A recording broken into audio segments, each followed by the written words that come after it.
Shalom, berjumpa kembali bersama dengan Roy dalam pembelajaran video interaktif pada hari ini. Dalam video pembelajaran kali ini, kita akan mendalami topik yang sangat penting dan relevan untuk masa kini, yaitu gereja dan tugasnya di akhir zaman.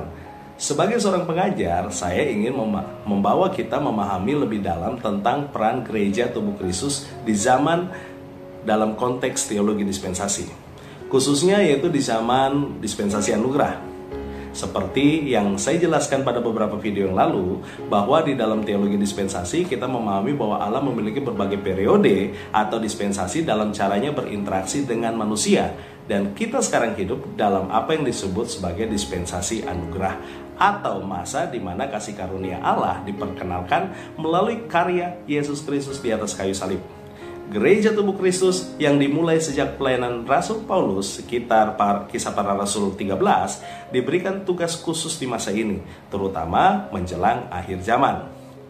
Pertama, saya akan kembali mereview untuk memahami apa itu gereja tubuh Kristus dan bagaimana kita berbeda dari kelompok-kelompok sebelumnya dalam Alkitab seperti Israel. Nah, ketika kita berbicara tentang gereja tubuh Kristus, kita berbicara tentang sekelompok orang percaya kepada Tuhan Yesus Kristus dan Juru Selamat yang secara spiritual dipersatukan menjadi satu tubuh di bawah kepala, yaitu Kristus itu sendiri. Ini berbeda dari bangsa Israel yang secara historis adalah bangsa yang dipilih oleh Allah untuk menjalankan kehendaknya di bumi sebelum masa anugerah dimulai. Gereja tubuh Kristus dibentuk bukan berdasarkan keturunan atau bangsa, melainkan melalui iman kepada Kristus terlepas dari latar belakang, ras, atau kebangsaan. Ini adalah salah satu perbedaan kunci dalam memahami dispensasi anugerah. Gereja bukanlah kelanjutan dari Israel, tetapi sebuah entitas yang terpisah dan unik yang dipanggil untuk melayani Allah dalam konteks yang berbeda. Sejak zaman Rasul Paulus, gereja diberi tugas yang sangat penting, yaitu memberitakan Injil kasih karunia Allah kepada seluruh dunia. Ini adalah tugas yang gak tergantikan, karena Injil adalah kabar baik tentang keselamatan yang datang bukan melalui perbuatan atau usaha manusia, melainkan hanya melalui iman kepada Tuhan Yesus Kristus. Dalam Roma pasal 10 ayat 9-10, jika kita membaca di situ, ayat itu mengatakan, jika kamu mengaku dengan mulutmu bahwa Yesus adalah Tuhan dan percaya dalam hatimu bahwa Allah telah membangkitkan Dia dari antara orang mati, maka kamu akan diselamatkan. Ini adalah arti dari Injil kasih karunia, bahwa keselamatan diberikan sebagai hadiah yang cuma-cuma oleh Allah melalui iman, bukan karena perbuatan kita. Dan dalam konteks akhir zaman, tugas gereja ini menjadi semakin penting dan mendesak. Mengapa demikian? Karena kita percaya bahwa dunia saat ini berada dalam masa yang disebut sebagai masa terakhir dalam sejarah dispensasi anugerah. Masa ini akan berakhir dengan sebuah peristiwa besar yang kita sebut sebagai rapture atau pengangkatan, di mana semua orang percaya yang merupakan bagian dari tubuh Kristus akan diangkat dari bumi dan dipersatukan dengan Kristus di sorga. Ini bukanlah peristiwa yang jauh di masa depan, tetapi sesuatu yang dapat terjadi kapan saja tanpa tanda-tanda khusus yang mendahului. Ini adalah janji yang penuh pengharapan bagi setiap orang percaya, bahwa kita tidak akan melalui masa-masa sulit yang dikenal sebagai masa tribulasi, yaitu periode penghakiman besar yang akan menimpa dunia setelah gereja diangkat. Sekarang, apa yang dimaksud dengan masa tribulasi? Masa tribulasi adalah satu periode 7 tahun yang dinubuatkan dalam Alkitab, khususnya dalam kitab Daniel dan Wahyu, sebagai masa penghakiman atas dunia yang berdosa dan juga masa di mana Allah akan memulai proses pemulihan Israel sebagai umat pilihannya.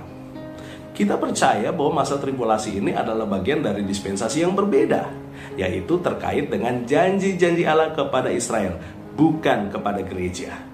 Itulah sebabnya mengapa gereja tubuh Kristus tidak akan mengalami masa tribulasi, melainkan akan diangkat sebelum periode ini dimulai. Ini adalah poin yang sangat penting untuk dipahami. Sebagai bagian dari gereja tubuh Kristus, kita tidak ditentukan untuk murka Allah, seperti yang dinyatakan dalam 1 Tesalonika pasal 5 ayat 9. karena Allah tidak menetapkan kita untuk ditimpa murka, tetapi untuk memperoleh keselamatan oleh Yesus Kristus Tuhan kita. Ayat tersebut menegaskan bahwa orang percaya dalam masa dispensasi anugerah tidak akan mengalami masa tribulasi. Kenapa? Karena kita memiliki janji pengangkatan yang akan membawa kita langsung ke hadirat Kristus di surga. Namun, sementara kita masih berada di dunia ini, gereja memiliki tanggung jawab besar. Tugas utama gereja di akhir zaman ini adalah terus memberitakan Injil dan membawa sebanyak mungkin orang kepada keselamatan melalui Kristus. Seperti yang dijelaskan dalam 2 Korintus pasal 5 ayat 18-10. Dan semuanya ini dari Allah, yang dengan perantaran Kristus telah mendamaikan kita dengan dirinya, yang telah mempercayakan pelayanan pendamaian itu kepada kami. Sebab Allah mendamaikan dunia dengan dirinya oleh Kristus dengan tidak memperhitungkan pelanggaran mereka. Ia telah mempercayakan berita pendamaian itu kepada kami. Jadi kami ini adalah utusan-utusan Kristus, seakan-akan Allah menasihati kamu dengan perantaran kami. Dalam nama Kristus kami meminta kepadamu, berilah dirimu didamaikan dengan Allah.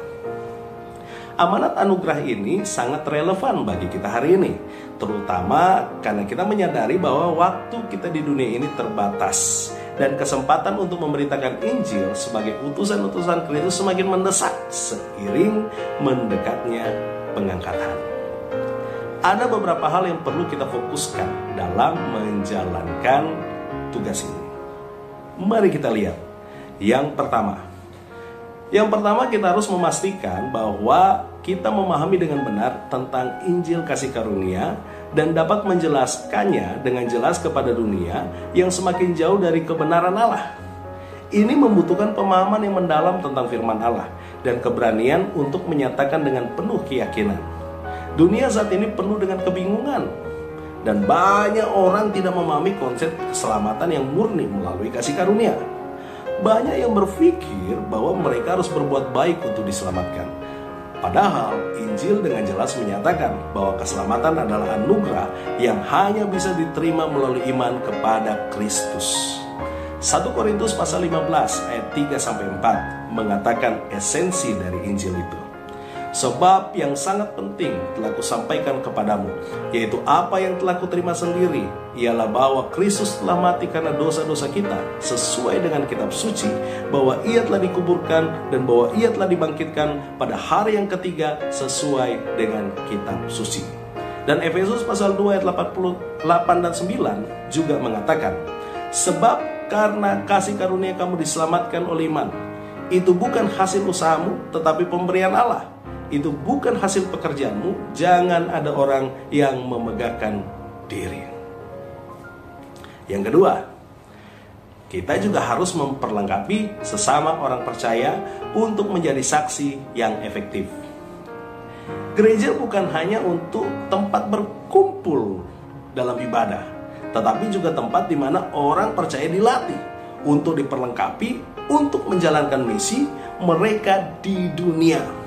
Dalam Efesus pasal 4 ayat 12, Paulus menulis bahwa para pemimpin gereja diberikan untuk memperlengkapi orang-orang kudus bagi pekerjaan pelayanan, bagi pembangunan tubuh Kristus.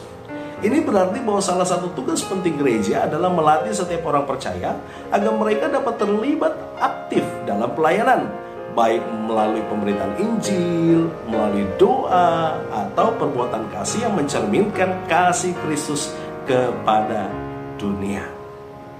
Yang ketiga, kita harus selalu berpegang pada janji pengangkatan dengan penuh pengharapan. Pengangkatan bukan hanya peristiwa teologis, tetapi juga sumber penghiburan dan kekuatan bagi gereja di masa sulit. Dalam 1 Tesalonika pasal 4 ayat 16 sampai ayat yang ke-18, Paulus menggambarkan peristiwa ini dengan kata-kata yang sangat indah sekali, yaitu, sebab pada waktu tanda diberi, yaitu pada waktu penghulu malaikat berseru dan sangkakala Allah berbunyi, maka Tuhan sendiri akan turun dari surga, dan mereka yang mati dalam Kristus akan lebih dulu bangkit. Sesudah itu kita yang masih hidup, yang masih tinggal, akan diangkat bersama-sama dengan mereka dalam awan menyongsong Tuhan di angkasa. Demikianlah kita akan selama-lamanya bersama-sama dengan Tuhan. Ini adalah janji yang memberi kita kekuatan untuk tetap setia di tengah-tengah kesulitan. Karena kita tahu bahwa akhir dari perjalanan kita di bumi ini adalah pertemuan yang penuh sukacita dengan Kristus. Selain itu, penting untuk menekankan bahwa gereja tubuh Kristus memiliki peran yang berbeda dari Israel dan bangsa lain dalam pengenapan rencana Allah di akhir zaman. Setelah pengangkatan, gereja tidak akan menjadi bagian dari Yerusalem baru yang secara spesifik diperuntukkan bagi Israel dan mereka yang diselamatkan dari masa tribulasi.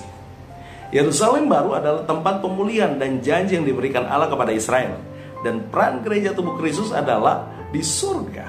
Ini adalah bagian dari rencana Allah yang sempurna dan beragam, di mana setiap entitas, baik Israel maupun gereja, memiliki tempat dan peran yang unik dalam rencana kekekalan Allah. Nah, sebagai penutup, mari kita merenungkan kembali peran kita sebagai gereja tubuh Kristus di akhir zaman ini. Kita hidup di masa yang penuh dengan kesempatan, tapi juga penuh tantangan.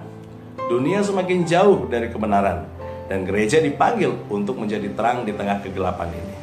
Tugas kita adalah untuk tetap setia memberitakan Injil, memperlengkapi sesama orang percaya, dan terus berpegang pada janji pengangkatan yang telah diberikan kepada kita. Kita tidak tahu kapan tepatnya pengangkatan akan terjadi, tetapi kita tahu bahwa saat itu akan datang dan kita harus siap.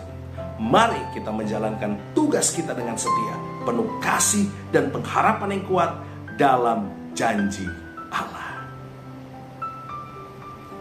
Demikian video pembelajaran interaktif ini, dan setelah video pembelajaran interaktif ini akan ada kuis yang harus diisi oleh teman-teman mahasiswa.